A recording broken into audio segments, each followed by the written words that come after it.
Oi, hoje estamos aqui na Lagoa do Gavião para gravar a última parte do capítulo 10 do livro Eu e Minha Boca Grande, de Joyce Meyer. Se você ainda não curtiu, não compartilhou e não se inscreveu, vai lá. Está perdendo a oportunidade de abençoar alguém compartilhando essa leitura.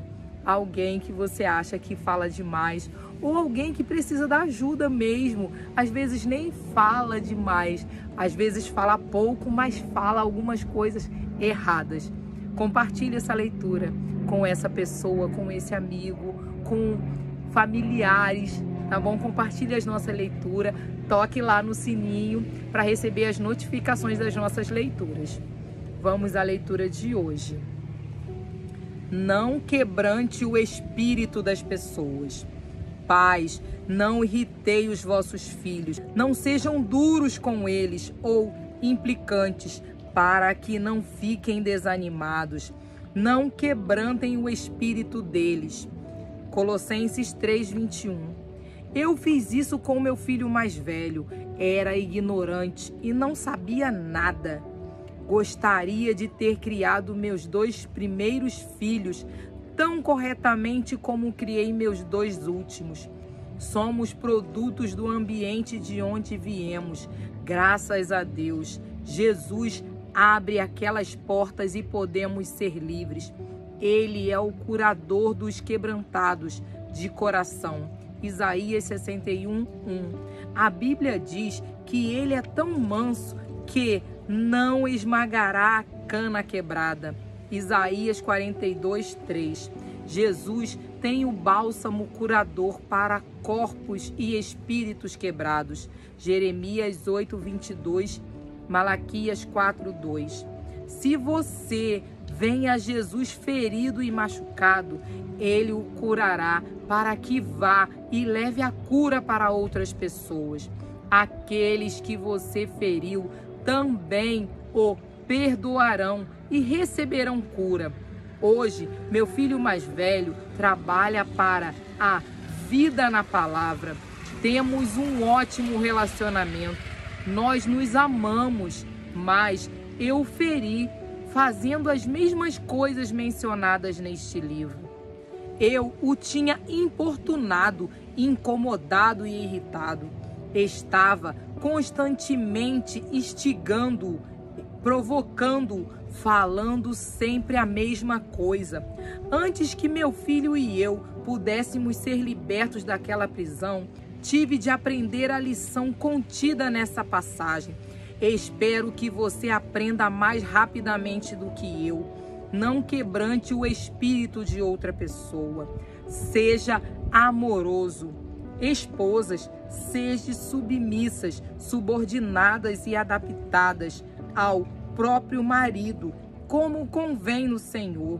Maridos, amai vossas esposas, sejais amorosos e solidários com ela, e não as trateis com amargura.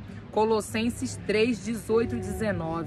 Nessa passagem, vemos como maridos e esposas devem tratar e considerar um ao outro no Senhor.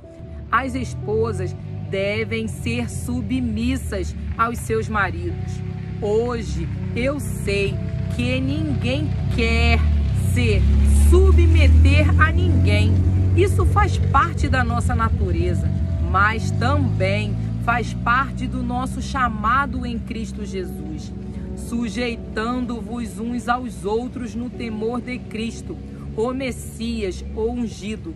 Efésios 5:21. Da mesma forma, os maridos devem ser amorosos e solidários. Ser solidário não significa que o marido vá sentir pena de sua esposa. Significa que deve ter consideração por ela, não sendo áspero, indelicado ou amargo. Então, vemos aqui um relacionamento recíproco. A esposa se submete ao marido e ela se torna amorosa com ele. O marido, por sua vez, ama sua esposa e a considera. Eles aprendem a tratar e a falar um ao outro com amor, dignidade e respeito. Compreendi que Deus queria que eu fosse amorosa com meu marido, mas não sabia como e resisti. Durante a semana toda, ele continuou repetindo: seja amorosa, seja amorosa, seja amorosa.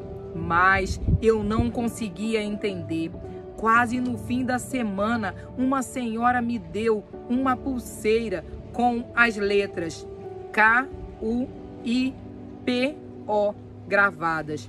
Quando perguntei o que significava, ela disse: "Ah, é a palavra havaiana para amorosa."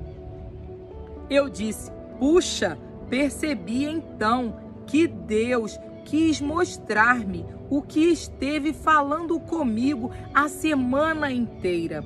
O presente foi uma forte confirmação.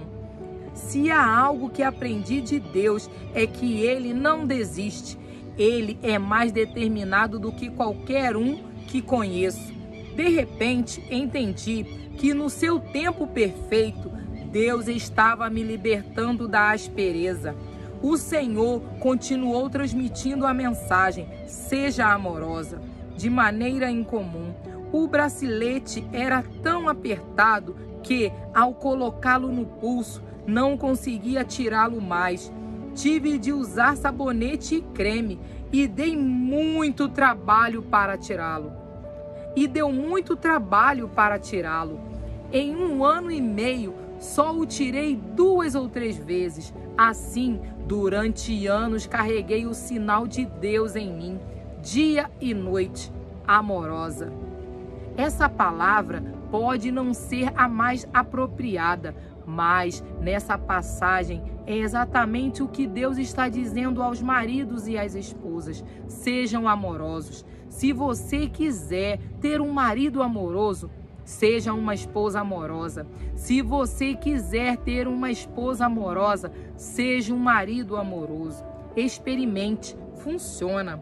No começo, eu não sabia como ser amorosa. Ainda estou aprendendo, mas estou muito melhor. Apenas seja doce, carinhosa, agradável e incentivadora. O Espírito é a chave. O espírito firme sustém o homem na sua doença, mas o espírito abatido, quem o pode suportar? Provérbios 18:14. Você compreende o que diz esse versículo? Diz que, independentemente do que aconteça na vida de uma pessoa, ela pode suportar, se tiver um espírito forte para sustentá-la nos momentos difíceis. Se o espírito dela, entretanto, estiver fraco ou ferido, vai ter dificuldade para suportar qualquer coisa. Sabe o que há de errado com muitas pessoas no corpo de Cristo? Hoje é porque parece que não conseguem lidar com seus próprios problemas. É porque estão fracas no espírito. A Bíblia diz que devemos suportar as debilidades dos fracos. Romanos 15:1. Devemos exortá-los e ampará-los. 1 Tessalonicenses 5:14. Vemos em Romanos 12:8 que um dos dons ministeriais para a igreja é o de exortar. Exortadores são fáceis de reconhecer, porque quando estamos perto deles, nos fazem sentir melhores pelas palavras que dizem e por suas atitudes. Parece que lhes é natural levantar, encorajar e fortalecer os outros com a sua presença e personalidade. Podemos não estar na posição de exortadores, mas podemos incentivar, podemos exortar, podemos construir, edificar, levantar e transmitir vida. Podemos nos recusar a ser maldizentes. Podemos nos recusar a fazer o trabalho sujo do diabo com a nossa língua. Reanime-se no Senhor. Davi muito se angustiou, pois o povo falava de apedrejá-lo, porque todos estavam em amargura. cada um por causa de seus filhos e de suas filhas. Porém, Davi se reanimou no Senhor seu Deus. 1 Samuel 36. Você pode estar pensando, bem, Joyce, esta é uma boa mensagem, mas a verdade é que eu preciso de alguém para me reanimar. Deixe-me dizer-lhe o que fazer nessa situação. Eu sei porque já estive nela muitas vezes. Em meu ministério, costumava ficar tão desencorajada e deprimida que só queria desistir. Parecia não haver ninguém para me reanimar.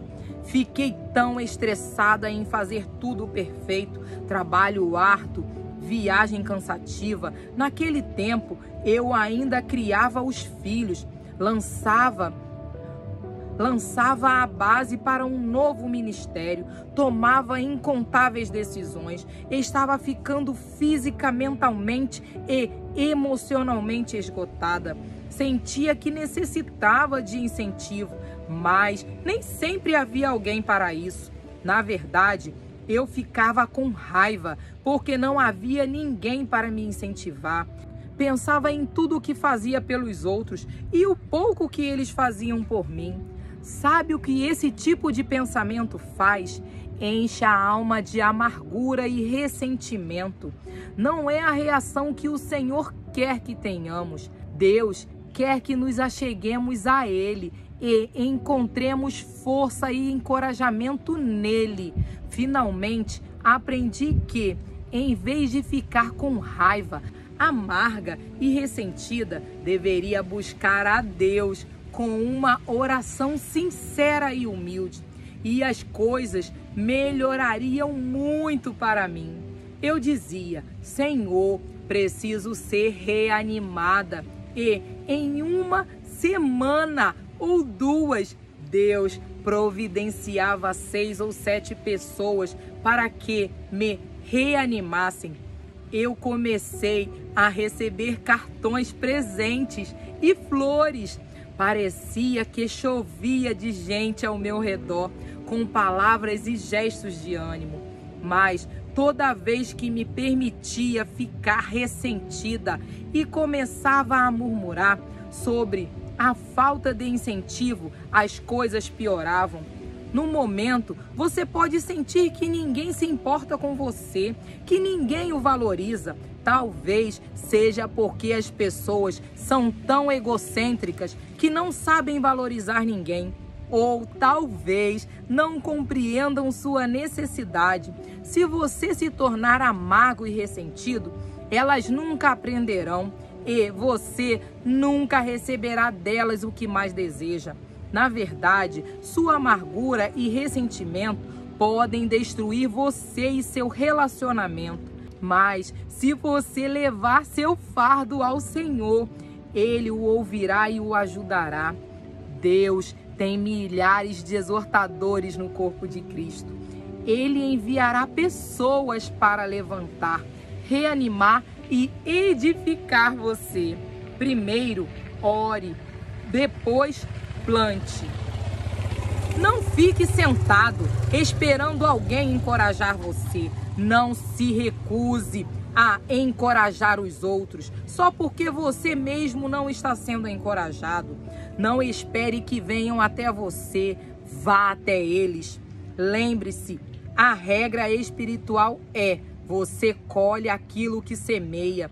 No momento, você pode estar colhendo o fruto de sementes que semeou no passado, por recusar-se a encorajar os outros. Mas isto pode mudar.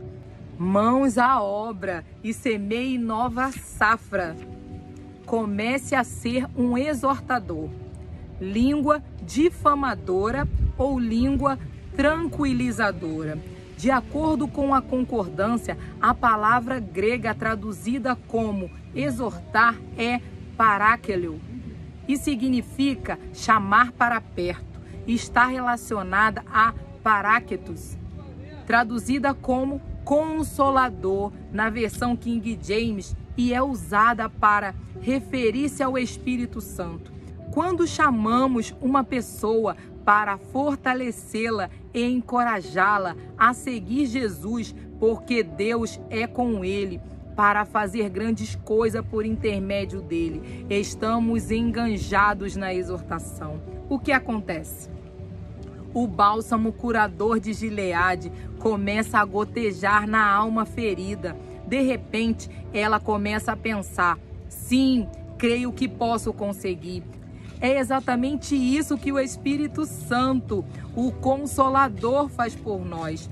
Ele vem para nos confortar, encorajar, incentivar a continuar. Vem para nos impulsionar. É o que devemos fazer uns pelos outros. O que tudo isso significa? Significa que podemos escolher, podemos abrir a boca e usá-la como diabolos para defamar, acusar, achar falhas, espalhar insinuações e críticas, ou podemos usá-la como paráclitos para encorajar, fortalecer, ajudar, inspirar e consolar. Quando abrimos a boca, o que sai pode ser do diabo ou do Espírito Santo. O que vai ser? E aí, o que vai ser? Aquilo que você fala é de Deus ou do Espírito Santo? O que tem saído da sua boca? Hein? É do diabo? Não! Eu tenho certeza que o Senhor tem te ajudado.